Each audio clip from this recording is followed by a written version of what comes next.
Let me tell you something you already know. The world ain't all sunshine and rainbows. It's a very mean and nasty place, and I don't care how tough you are, it will beat you to your knees and keep you there permanently if you let it. Life is tough. That's a given. When you stand up, you're going to be shoved back down. When you're down, you're going to be stepped on.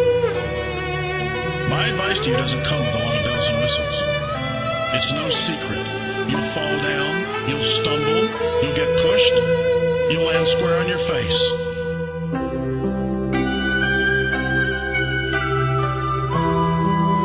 Life is scary. Get used to it. There are no magical fixes.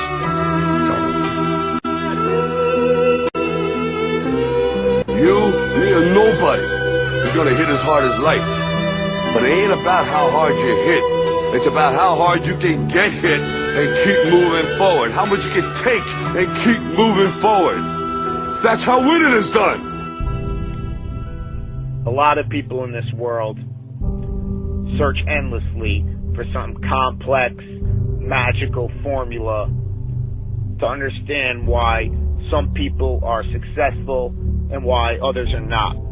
Greatness is not this wonderful, esoteric, elusive, God-like feature that only the special among us will ever taste. You know, it's something that truly exists in all of us. The heaviness of being successful was replaced by the lightness of being a beginner again. I'm convinced that the only thing that kept me going was that I loved what I did. You've got to find what you love. There's a certain delusional quality that all successful people have to have. When you want to succeed as bad as you want to breathe, then you'll be successful. The only thing you care about when you're trying to breathe is to get some fresh air. That's it. And when you get to the point where all you want to do is be successful as bad as you want to breathe, then you'll be successful. But what is most important is don't be afraid to fail. You can't always win, but don't be afraid of making decisions. You might never fail on the scale I did, but some failure in life is inevitable.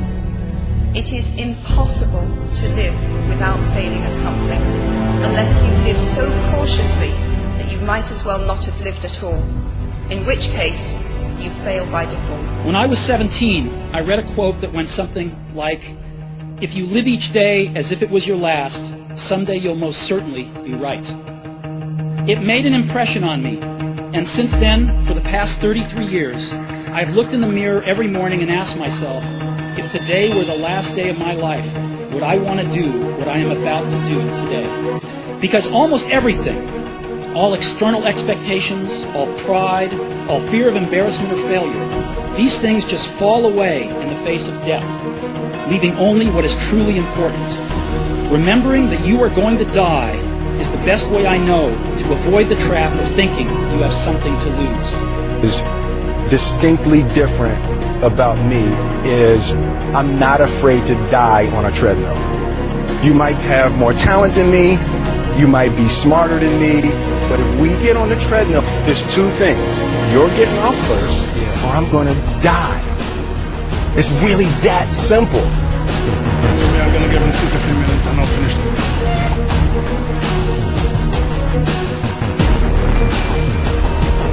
Then I promise that he will make it 2 to 3 minutes in the kickboxing ring with me this time. It's like you have to save your own life. Nobody's going to be able to save it for you. So we have to do what we have to do, no matter what it is. This is what I believe, and I'm willing to die. Period. No matter how bad it is, or how bad it gets, I'm going to make it. Say that to yourself every day. Our deepest fear is not that we are inadequate. Our Our deepest fear is that we are powerful beyond measure. I'm motivated by fear.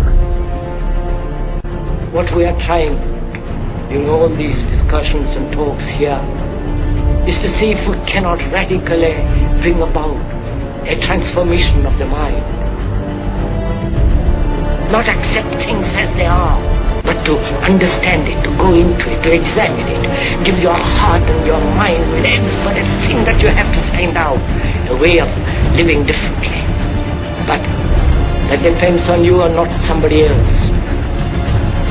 Because in this there is no teacher, no pupil, there is no leader, there is no guru, there is no master, no savior.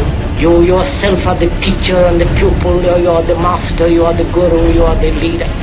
You are everything. To understand is to transform what is.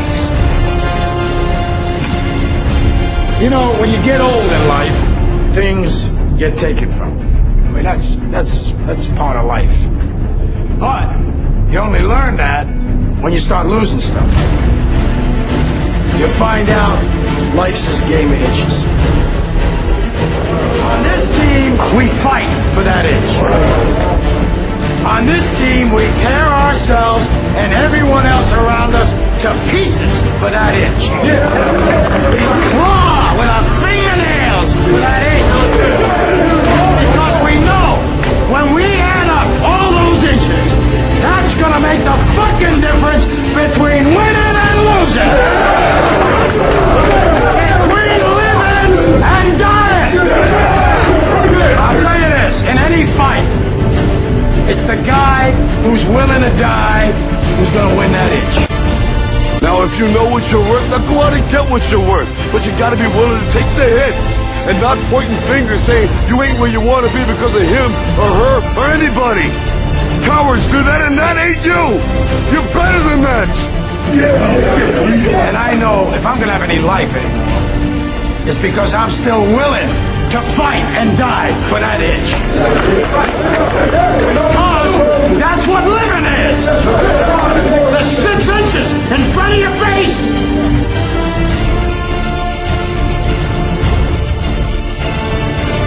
We get one opportunity in life, one chance in life to do whatever you're gonna do, to lay your foundation and to make whatever mark you're gonna make, whatever legacy you're gonna leave your legacy. And it's found through effort. Wins and losses come a dime a dozen. But effort, nobody can judge effort. Because effort is between you and you. Effort ain't got nothing to do with nobody else.